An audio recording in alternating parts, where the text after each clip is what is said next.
うぞ。マジか。やる気になったみたいだね。Halo cuy, para pecinta anime dimanapun kalian berada, selamat datang di channel Abang Vyong.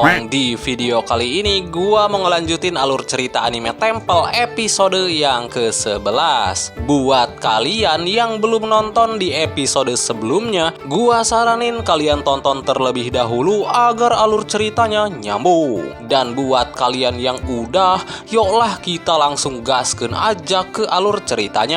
Tapi sebelum itu jangan lupa siapkan kopi dan udud kalian, cari posisi enak buat nonton, dan inilah alur cerita anime Temple episode yang ke-11.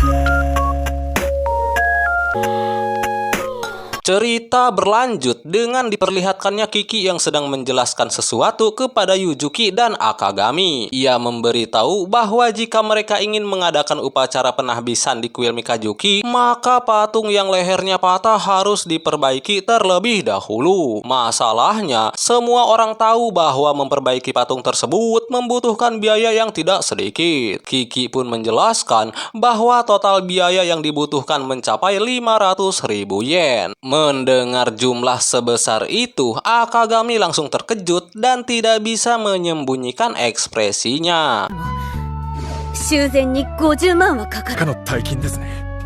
私の落ち度だ。 Dan yang lebih mengejutkan lagi teman-teman, Yuzuki tiba-tiba saja berkata bahwa dirinya pasti akan mendapatkan solusi untuk masalah patung Buddha itu. Sehingga Kiki dan Akagami yang mendengar hal itu pun hanya terdiam sambil memperlihatkan wajah mereka yang seakan-akan mustahil bagi Yuzuki mendapatkan solusi yang tepat untuk memperbaiki patung tersebut. 私が何とかする。職がそこまで。話を聞いてたか、ゆずき。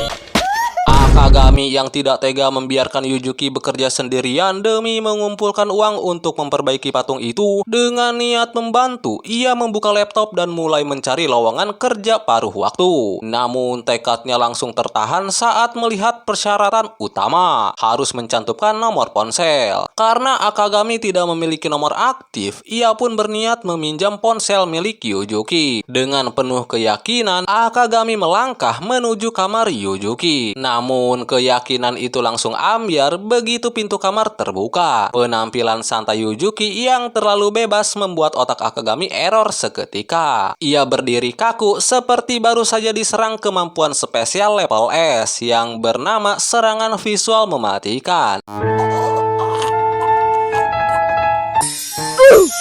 Baba Bowie. Macam tak betul je budak ni. Kemudian Yuzuki mempersilahkan Akagami masuk ke kamarnya. Akagami melangkah masuk dengan sangat hati-hati sambil berusaha keras menjaga kewarasan dan menahan gejolak batin yang tiba-tiba naik drastis. お願いですか、ご主人様。だよね。なんで。 Di dalam kamar yang rapi dan wangi, Yuzuki menatapnya seolah menunggu Akagami menyampaikan maksud kedatangannya. Beberapa detik pertama, Akagami hanya menunduk sambil menenangkan napas, karena otaknya sibuk memproses kejutan visual yang baru saja menabrak jiwanya. Setelah perjuangan panjang melawan nafsu duniawi yang berusaha mendobrak pintu kesadarannya, barulah ia mampu menyampaikan tujuan kedatangannya secara singkat. Ia ingin meminjam ponsel Yuzuki. Mendengar itu, Yuzuki langsung teringat bahwa ia bahkan lupa di mana ponselnya berada. Dengan refleks, ia mulai bergerak mencari mengobrak-ngabrik meja, menunduk ke bawah ranjang dan membongkar tumpukan buku. Sementara itu, Akagami hanya berdiri canggung di sudut kamar, memohon kepada semesta agar mentalnya cukup kuat untuk menghadapi situasi penuh godaan tersebut. よし、あったよ、赤髪くん。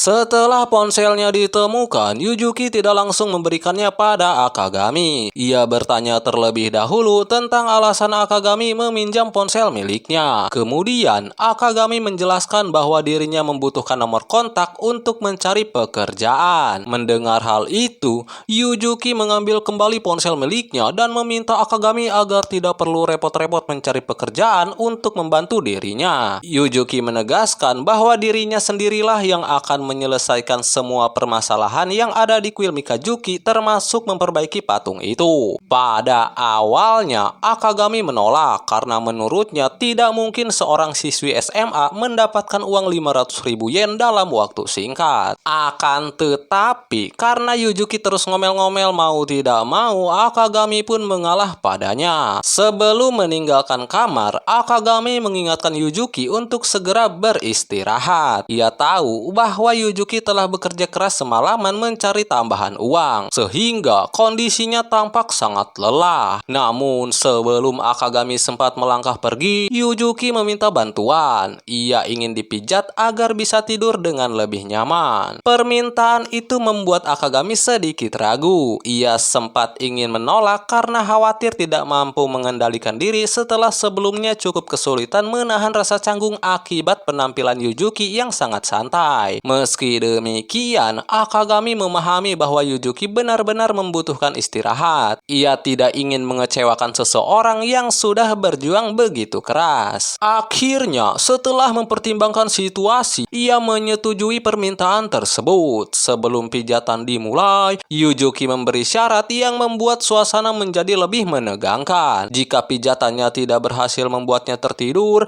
maka ponsel yang dibutuhkan Akagami tidak akan dipinjamkan. Mengingat ponsel itu penting untuk mendaftar pekerjaan paruh waktu, syarat tersebut menjadi tekanan tersendiri bagi Akagami. Situasi semakin sulit ketika Yujuki mulai berbaring. Pakaian santainya membuat Akagami harus berhati-hati menjaga fokus agar tidak kembali salah tingkah seperti sebelumnya. Ia menarik napas panjang dan berusaha menenangkan diri, mengingat tujuan utamanya adalah membantu Yujuki beristirahat dengan nyaman.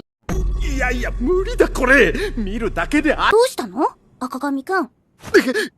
Dengan penuh kehati-hatian dan komitmen untuk tetap profesional, Akagami pun bersiap memulai pijatan tersebut. Berharap usahanya cukup efektif untuk membuat Yujuki tertidur dan menyelesaikan semua ini tanpa komplikasi tambahan. Namun, apa yang terjadi? では失礼力肩甲骨にかけてリンパの流れをそっ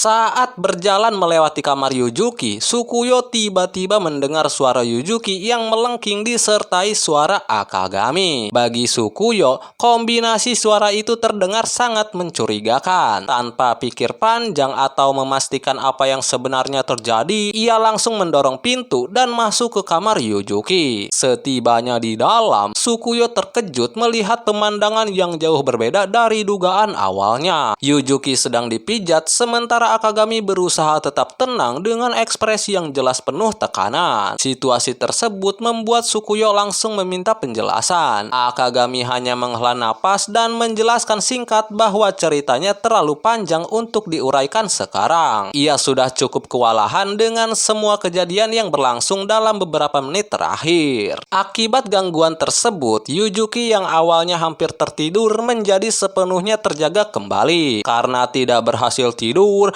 ia pun membatalkan niat untuk meminjamkan ponsel kepada Akagami. Keputusan mendadak itu membuat Akagami merasa cukup kesal, mengingat usaha kerasnya untuk membantu Yujuki beristirahat. Karena butuh ponsel untuk mendaftar pekerjaan paruh waktu, Akagami akhirnya mengambil keputusan lain. Ia menoleh pada Sukuyo dan memintanya menemani pergi ke toko ponsel besok pagi. もらっていいですか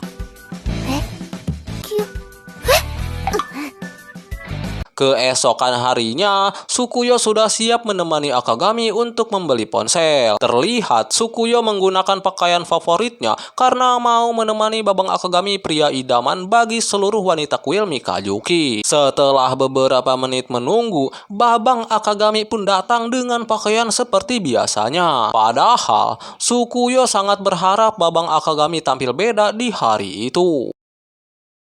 お待たせしました授業で遅れてしまって Lanjut Setelah selesai membeli ponsel, Babang Akagami memberikan minuman kepada Sukuyo. Sehingga Sukuyo yang mengira Akagami ada perasaan khusus padanya, wajah Sukuyo pun berubah warna menjadi merah merona. Setelah merasa sudah cukup membeli barang yang dibutuhkan, Akagami segera mengajak Sukuyo untuk segera pulang ke kuil Mikazuki.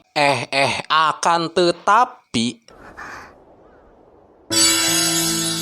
ねえ赤髪 Ya, sebelum Akagami sempat melangkah kembali menuju kuil, Sukuyo tiba-tiba menarik ujung pakaiannya. Gerakan itu membuat Akagami berhenti sejenak. Sukuyo sebenarnya berniat mengungkapkan perasaannya. Sejak Akagami tinggal di kuil, ia menyimpan rasa cinta kepada Akagami. Dan momen itu hampir menjadi kesempatan baginya untuk jujur. Namun ketika kata-kata hampir keluar, rasa malu yang menumpuk membuatnya berhenti.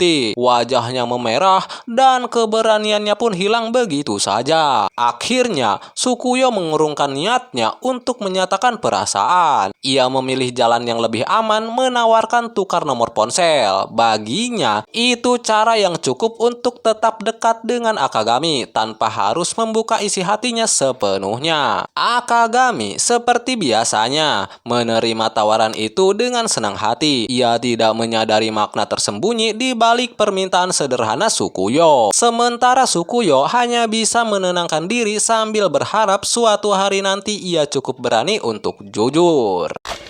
Sesampainya di kuil, Akagami sangat senang karena memiliki ponsel baru dan satu-satunya nomor kontak yang tersimpan di ponsel itu adalah nomor Sukuyo. Sehingga Sukuyo yang mengetahui hal itu, pikirannya pun mulai traveling. もう寝ました？まだ起きてる。つくよさん。ダメだよ赤髪。 Di malam harinya, ketika Sukuyo sedang rebahan sambil memegang boneka kesayangannya, tiba-tiba saja ponselnya mendapatkan notif pesan dari seseorang. Dan setelah dilihat, ternyata pesan itu dari Akagami. Di dalam pesan itu tertulis bahwa Akagami sangat berterima kasih kepada Sukuyo karena Sukuyo sudah mau membantunya membeli ponsel. Akagami juga menambahkan ia sangat suka dengan ponsel yang dibelinya. Dan yang terakhir...